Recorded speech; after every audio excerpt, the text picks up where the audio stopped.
What is your assessment on the Issa Chiroma support, both on the ground and on social media? I mean, if you're honest with yourself, you would know that his support is winning. It's dying. Again, talk about domestic support. I mean, after the elections, immediately after the elections, the accusations of vote stealing and rigging and things like that, people are wild up, right? And people are upset and they are frustrated. Issa Chiroma came out and called for a 3-day lockdown or ghost town.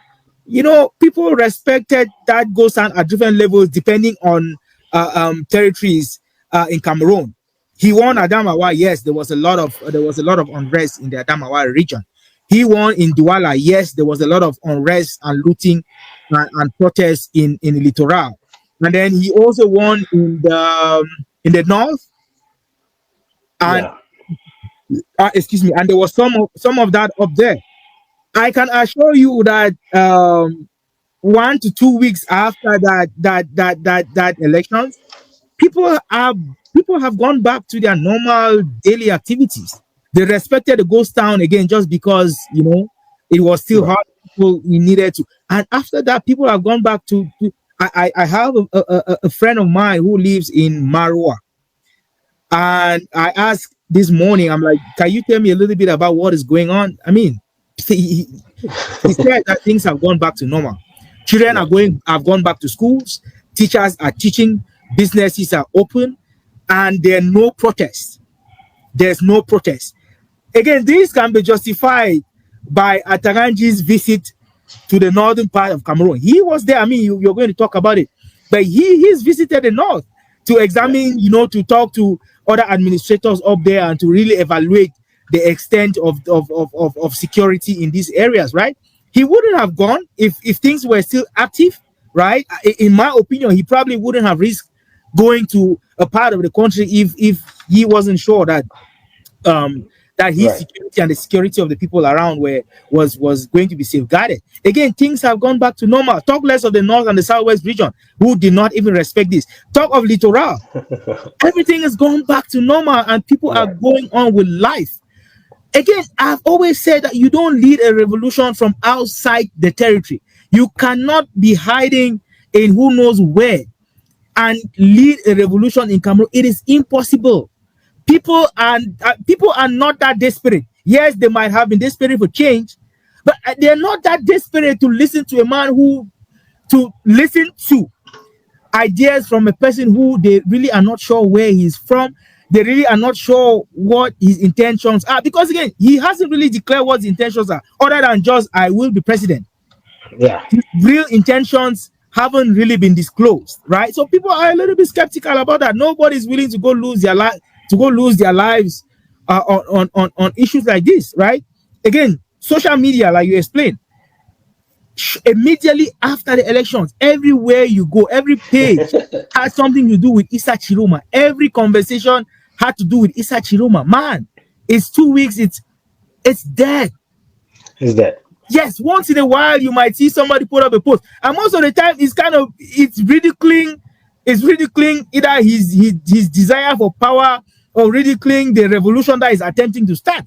Most of the things I've seen is like 42 hours have come and gone. What's next, right? What are you cooking for Cameroonians? Which is some sort sarcastic and some sort ridiculous in that sense. But that is what you see now. Right. People were hoping that at the end of his lockdown, something serious was going to happen.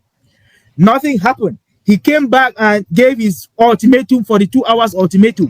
That also came and passed, and nothing has happened. So people are calling him a toothless bulldog. He can back all he wants, but he doesn't have the capacity to bite.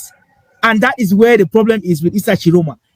Of course, he's a very good communicator, a very good orator. But I think that's all about him. He does not have the capacity to effectively force or push the Cameroonian people to a certain direction, or to effectively push the government to respect whatever ultimatum that he had come out with. Mhm. Talk about international community. The international community, again, I use the word in that sense. The international community has not demonstrated any effort to support or to even accommodate Yeah. what is about to do. See, there's lots of wars happening in the world. There's lots of issues happening in the world. People in their right mind will not support a politician who has lost an election and who Yeah. is trying to use force and bloodshed to seize power. People Right. don't have the appetite for that, and that is why Isa Chiroma is unable to or hasn't demonstrated that he has support from any state or any government willing to support him. There's conversation that he went to Nigeria, and the condition that the Nigerian government gave him, again, this is rumor, it's allegedly. Yeah. I've not been able to verify these facts, but the condition that the Nigerian government gave him was that we would allow you come into Nigeria, but you are not going to sit in Nigeria and stir trouble in Cameroon. That was Yeah. a condition, and according to what I hear, that was the reason why he didn't come out with any statements or publish anything during that period. Then he got moved to another state. I'm assuming Chad. Wow.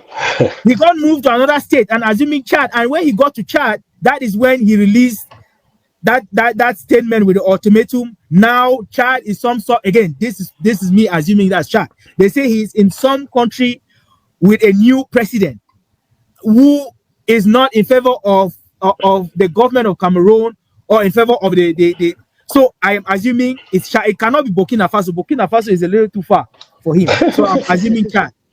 So that is what we are hearing. So no support from the international community. No. His support in social media has almost It's in there. evaporated.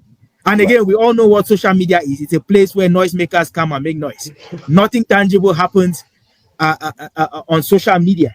And then, of course, domestically, everyone has, that has dissipated, and people are going on with their activities as if nothing ever Right. happened. So, in my opinion, that is the state Hmm. of Issa Chibuma's affairs in Cameroon. Right. I Yeah. mean, we've been part of so many WhatsApp groups when this Right. conversation is going, and part of social media where this conversation is going. I think 2 weeks later, you can tell people are not just enthusiastic. They do not have the same energy they had about Issa Chiroma 2 days after election. People are just, are just, fed up. Okay, and you have listed a lot of reasons that could be possible for that, but I think in general, Cameroonians have learned their lessons.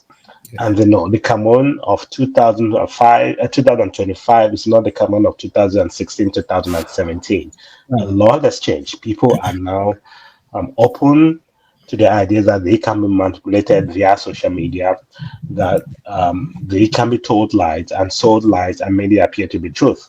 A lot of these things could fly in the English-speaking regions of Cameroon, and that led to the energy and the breath and the life that we all know about the Ambazonia situation.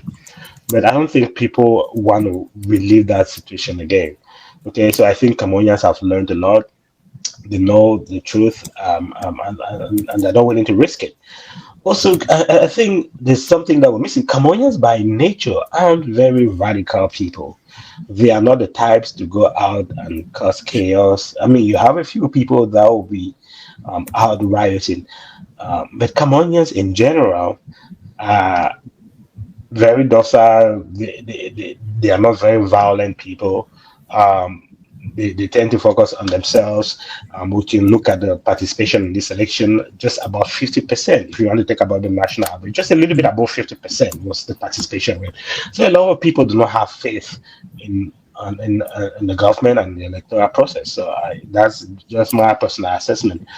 Um, and also, I think people are catching up to the truth. Because if you really won the election, it is your duty to present to us the results and tell us that you won, or tell us that how you were defrauded, and explain to us how the system that you supported up to the day you declared yourself winner, defrauded you. The system that you accused Camto, even though Camto had the not Camto had the respect of his voters to even go and show them that he won. Had the respect to go in front of the Constitutional Council and lay his case. You did not even care about the voters to even do that. You did not even respect the people who went out to vote for you to go and tell them how their vote was stolen. And for people to manipulate that and say that by you going in front of the Constitutional Council is giving them legitimacy, I'm sorry, that was a very wrong move. Because any reasonable person, you're just like you're protesting in front of the how do you call this place? The mayor's house. How do you call it? The mayor's house again? City Hall. Yeah, You Cameroonians, you're protesting in front of City Hall, and somebody, just maybe somebody, a white person, or maybe somebody from another African country or from Asia, asks you, um, so what happened? We are protesting because the elections were stolen. Okay, how were the elections stolen? We don't know. The results have not yet been released. Like, do you imagine having that kind of conversation with any normal person, and then the person taking you serious? You say the elections have been stolen, but officially the elections have not been released. Like, how do you know? Like, if you pass, that doesn't even pass the litmus test. So I think Cameroonians know the truth. They know that Issa Choma he did get a lot of voters, but the CPD machinery, in my opinion, was too strong for him to overcome in the short amount of time that he had. So I think Cameroonians, they've learned the lessons. The nature of Cameroonians generally are not violent people. They will go out and riot 1 2 days, and then everybody go back to their house, go to their job, drink their beer, and that's it. Life continues. More importantly, people have learned the truth. If you cannot go and defend results that you say were stolen, then I don't think we're going to take you seriously, because you are not standing for the truth. You say you have the truth on your side, but you are not willing to defend. Instead, you want to manipulate, tell Elecam or the Constitutional Council come and check your own results. Like, come on now, where in the world does that work? So it's my opinion that people's eyes have opened, and we're just not the same people that we were back in the day.